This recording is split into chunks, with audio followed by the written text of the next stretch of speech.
What is up, YouTube? Welcome back to the channel. So today I want to talk about the Adam Jones Epiphone 1979 Les Paul Custom again.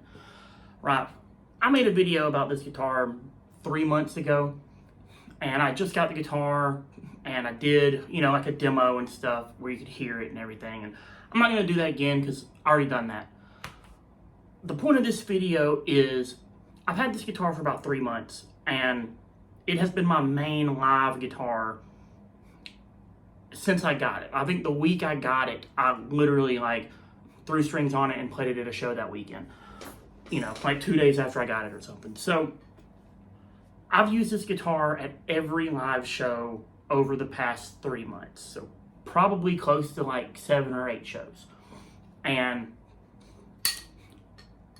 I'm going to give you guys my take, my opinion of having the guitar long term and having it out in the real world and kind of how it has stood up, especially against my other main live guitar, which I always take this guitar to shows with me too. This is my 1987 Gibson Les Paul Custom, and I mean, you guys have seen this guitar on the channel a gajillion times. I mean, it's been my main live guitar for years. So how does it stack up to this guy? So that's what we're gonna get into. And just to throw this out there before anyone asks why I have tape on my wrist, I had carpal tunnel surgery on my left hand actually a week ago. I had it a week ago, and so I'm fine. I had carpal tunnel surgery on my right hand last year. My right hand was a lot worse, and they had to do multiple surgeries on my hand and my elbow. It was a little more of a deal. This was just a real quick, go in, fix it, done deal. I'm good to go. So I'm just healing from that. But anyway, so yeah, I've been using this guitar live ever since I got it, and I guess first we'll go over some of the issues, some of the problems I had with it in a real world live context, being in, rotation with other guitars that I have set up to be live playing guitars, right? Because if any of you guys have ever played shows regularly or toured or anything like that, there's a difference between a guitar that you keep at your house, that you play, that sounds good and everything works on it fine, right? But then when you start taking it out into the real world, you might run into some unexpected issues, some things you didn't even think about, right? So the first problem I had with this was the tuning machines. So I put Schaller locking tuning machines on it. And not that the tuning keys that came on it were bad, but 3 months in, and I did this pretty quickly. So they've had, I played 2 shows and I was like, I'm going to replace the tuning machines. Those tuning machines are just, to be such a high-end guitar, the tuning machines is one place where I feel like they kind of lacked. They kind of cut some corners on. And they were just unbranded, Schaller-ish type tuning keys, right? They looked like Schallers. They were kind of built like Schallers, but they weren't Schallers. They were just some Epiphone in-house brand tuning machines.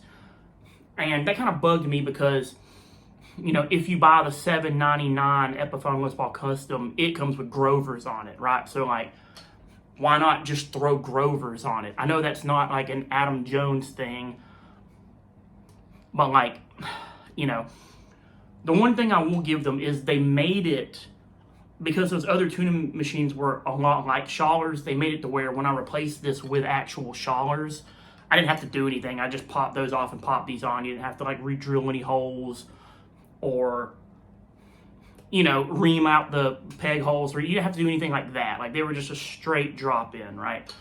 So all of my live guitars have locking tuning machines on them, and that's just so if I want to change strings at the gig, or if I'm out on the road somewhere, it takes me no time at all to change strings. You guys know how locking tuning machines work, right? Just pull it through, lock it down, tune it up, done, right? So that was the first thing. Again, that's not a big thing. you know, but it was just one of those things that I don't know if y'all can hear that, but my cat is behind my amp and she's making weird noises. But anyway, so that's one of those things that just kind of came out immediately, was like, I want locking tuning machines on this. So did that.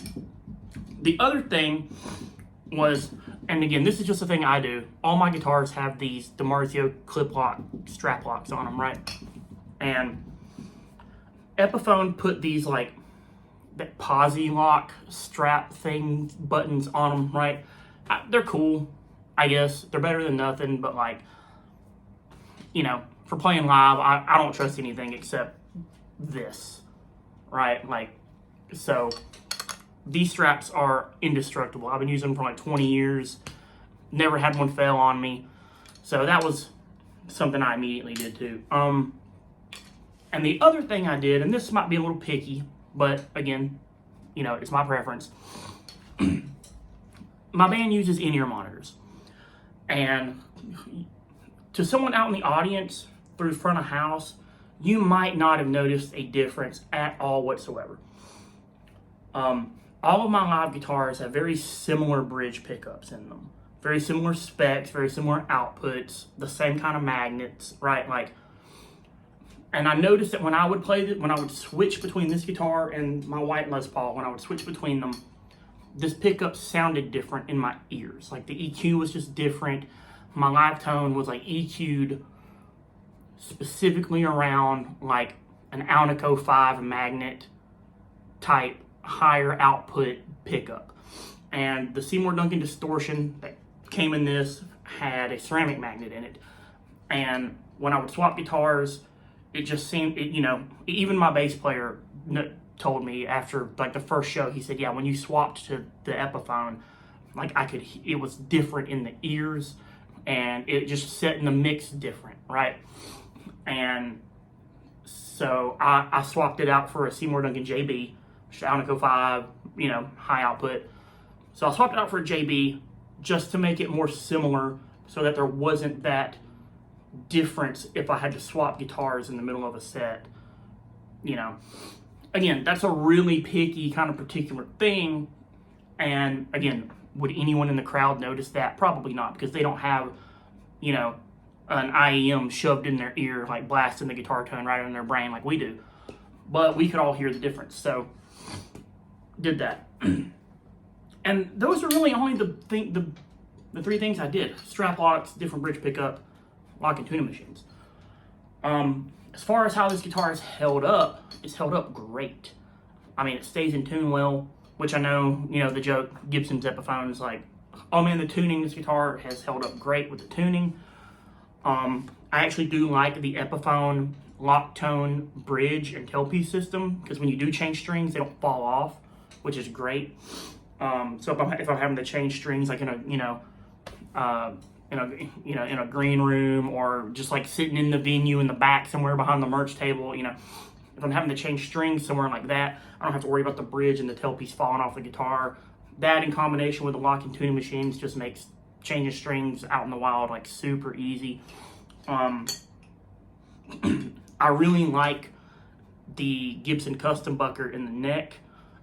My band, you know, we're a heavy band and we don't have a lot of clean stuff, but when we do, I like to have a bridge pickup that's really bright and like cuts through and isn't like too woofy sounding. Like a lot of Les Paul neck pickups can be kind of, you know, like the 490s and those kind of pickups, burst buckers, I don't really dig. To me, they've always been a little woofy and like fat sounding, and I don't really dig them for cleans a whole lot. They're good for that like neck pickup Les Paul lead tone thing. I don't do that. I wanted like I want something that's like bright and clear and really nice on cleans, and this like nails it. This is a great pickup for that. So yeah, I mean, as far as it's, you know, comparing it to my 87 Gibson Custom, right? Like, I don't notice a big difference when I swap between them live, you know? I mean, obviously that guitar is like really old and it's aged and it feels a lot different, but the neck shapes are like pretty similar. The weights are similar. Like, this is a heavy boy. And you might not like that, but I do. I prefer my Les Pauls a little on the heavier side. So this thing's held up great. And I'm not kind to it live either. You know, they get banged around. You know, so we're a hardcore metalcore band, you know, where there's a lot of stage antics. We jump around a lot, and that's why I have these strap locks on it, you know. So, like, it gets put through it. And it, you know, the finish is nice and durable. This thing's been hit on the ground a few times already, and, like, you know, the metal jack plate is held up. I love metal jack plates. I hate the plastic jack plates. They break. I mean, if you hit the guitar on anything right there, the plastic jack plates break. So the metal jack plate is great. I love that. The finish is nice. It's still, you know, it's durable. It's a lot more durable than nitrocellulose, I'll tell you that much. And I love nitrocellulose finishes, obviously. And I love the way they feel. But for a polyurethane finish, this neck feels really nice. The neck shape on this guitar, too. I talked about this in the last video. The neck shape on this guitar is really nice, too. And I have a guitar vault, so I'm not using the case that came with this guitar. Like, I have one of those Gator mini guitar vaults. It holds 2 guitars, and it, like, stands up by itself. But these guitars come with, like, the Epiphone version of the Gibson Protector case. It's like an SKB style case. They're modeled after, like, the old Gibson chainsaw cases from, like, the 70s and 80s. And those things are crazy durable. I actually did use the case at a gig. We had a gig where it was like a festival thing. There was like 10 bands playing, and I only took 1 guitar because we didn't even take our trailer with all of our gear in it. Like, I literally just took, like, my pedal board and the 1 guitar and, like, went, you know, and, like, we had our rack with our ear stuff in it, and, like, that was it. And that case is awesome. Like, it got thrown around the venue. Other people stacked stuff up on top of it, you know, and it survived awesome. So the cases that come with these are really awesome cases. So if you are just carrying it around by itself in the case it comes with, it's going to be great. It's going to be protected well. It's going to, it's going to survive unless you just do something insane to it. So overall, I've been super pleased with this. Outside of the couple little tweaks I had to make to accommodate me in a live setting, but I've been super pleased with the guitar. I mean, it's held up phenomenally.